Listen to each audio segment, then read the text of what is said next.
bonjour, nous voici pour la tendance du mardi 30 avril 2024. Alors, plus qu'un jour et nous serons au 1er mai. Le temps passe à une allure à vitesse grand V. Je vous rappelle qu'il me reste des rendez-vous, donc vous pouvez y aller. Vendredi après-midi, j'ai plus de disponibilité. Jeudi, il m'en reste. Jeudi matin, jeudi après-midi, vous avez des disponibilités, vous pouvez y aller. Profitez-en. Les matins, j'en ai qu'un par semaine, donc c'est maintenant ou jamais le jeudi matin. Voilà. Allez, je vous remercie pour le live hier soir. Hop.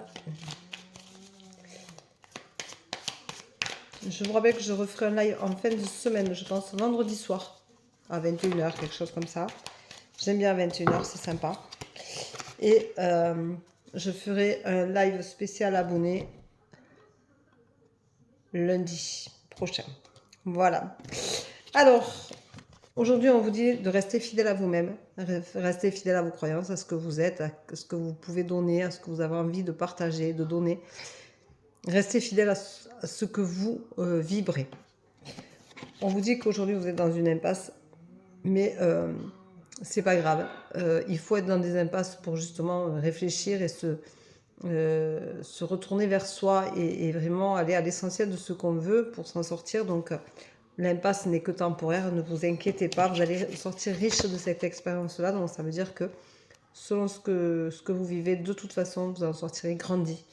Vous avez conscience que les choses ne sont pas toujours simples et que vous avez un travail à faire aussi sur vous et sur votre façon de les appréhender.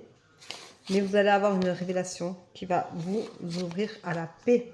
Ça va vous faire du bien. Vous avez une révélation qui va vous soulager, vous amener les choses en conscience et vous allez trouver la paix. Et ça, c'est pas négligeable parce que les révélations ne sont pas toujours que négatives. Il ne faut pas rêver. Mais ça peut être une révélation sur vous, ça peut être une révélation sur ce que vous avez envie de faire, ça peut être un déclic, une révélation où vous dites ça y est, je sais, c'est ça que je veux, c'est ça que je vais entamer. Voilà, donc ça c'est important. Vous allez y trouver votre stabilité. Et ça n'a pas de prix quand même, parce que la stabilité, c'est le yin et le yang, c'est le positif, le négatif, c'est l'ombre et la lumière. En fait, positif et négatif, ça veut dire que c'est un équilibre entre les deux. C'est l'ombre et la lumière, c'est un équilibre aussi entre les deux.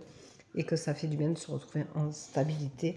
Mais vous allez être un peu triste, parce que peut-être que vous allez quitter, du coup, des énergies qui vous rassuraient, parce que vous étiez habitué à les avoir, parce que vous étiez habitué à les vibrer.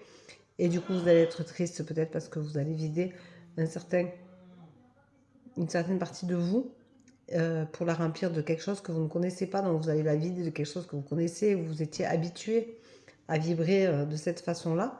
Et on va vous demander du coup de vibrer autrement. Et du coup, vous allez être un peu triste parce que l'inconnu fait toujours peur et que des fois, de laisser partir certaines vibrations, ça peut rendre triste. C'est comme quand on commence à accepter le deuil d'un parent. Par exemple, moi, quand j'ai commencé à accepter que ma mère n'était plus, j'avais tendance aussi à me dire que si j'avais une journée où j'y pensais un peu moins, ou c'est comme si je la trahissais un peu, comme si je l'oubliais, comme si elle n'avait pas existé. Et puis tout compte fait, un jour on se dit, mais non, mais tout ce que tu vibres en fait, tu le vibres aussi en fonction de ce qu'elle t'a donné, de ce qu'elle t'a appris, de ce qu'elle t'a laissé, de ce que tu as ressenti aussi. Et du coup, tu te rends compte que tout compte fait, non, tu as le droit de te stabiliser, de vivre autrement, de ressentir les choses autrement. Et c'est pas parce que tu ne pleures plus qu'elle ne te manque jamais. C'est pas parce que tu ne penses pas à elle tout le temps comme avant, au début, où on se pose des questions. C'est pas parce que tu ne parles pas tout le temps d'elle que tu ne l'aimes plus, que tu l'as trahie, que... Mais non, mais tu as aussi le droit quand même de passer à autre chose, d'être heureuse et de sortir grandi de cette étape du deuil qui fait qu'à un moment donné, on accepte la situation parce que c'est comme ça qu'on fonctionne tous. Hein. On se dit on n'y arrivera jamais, on ne comprendra jamais, jamais on pourra accepter. Et en fin de compte, un jour on accepte les choses et on apprend à vivre différemment.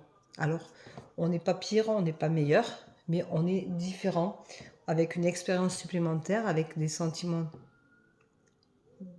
nouveaux, puisque continuer à aimer quelqu'un qui n'est plus, c'est quand même des sentiments nouveaux, puisque en général, on aime les gens qu'on voit, et les gens qu'on ne voit plus, ben, on a tendance, on peut avoir plein de connaissances qu'on ne voit plus, qu'on a des gens qu'on a aimés et qu'on a oubliés, parce que c'est normal, c'est comme ça qu'on fonctionne, c'est aussi une façon de se protéger. Mais là, on se dit, bah oui, ben, je ne la vois plus, mais je l'aime toujours, elle fait toujours partie de ma vie. Et du coup, au début, quand on recommence à avoir un peu droit au bonheur, on se l'autorise, en tout cas, dans des événements familiaux, par exemple, on se dit, ah oui, mais c'est vrai que si elle était là, alors on se dira toujours, c'est vrai que si elle était là, mais ça n'a pas le même goût que les premières fois où on s'autorise le bonheur, où on s'autorise à rire, à éclater de rire et tout. Donc je n'ai plus l'impression de trahir ma maman quand j'éclate de rire, quand je suis heureuse, même si elle n'est plus là. J'ai appris à grandir de son absence, j'ai appris à grandir autrement, à vibrer autrement, même si, bon, de toute façon, moi j'ai l'avantage de savoir qu'elle est tout le temps avec moi, donc c'est quelque chose qui est fluide chez moi, qui est plus facile, mais c'est vrai que du coup, on vibre autrement et ça peut rendre triste. Alors au début, ça va rendre triste, puis après, ben, on s'adapte, on s'habitue, et on fait aussi la part des choses, et je suis toujours en vie. Voilà, donc c'était une aparté, une petite parenthèse, comme j'aime bien les faire de temps en temps à la fin de mes tendances du jour. Je vous embrasse, je vous souhaite une bonne journée, je vous dis à demain. Prenez soin de vous, bye bye.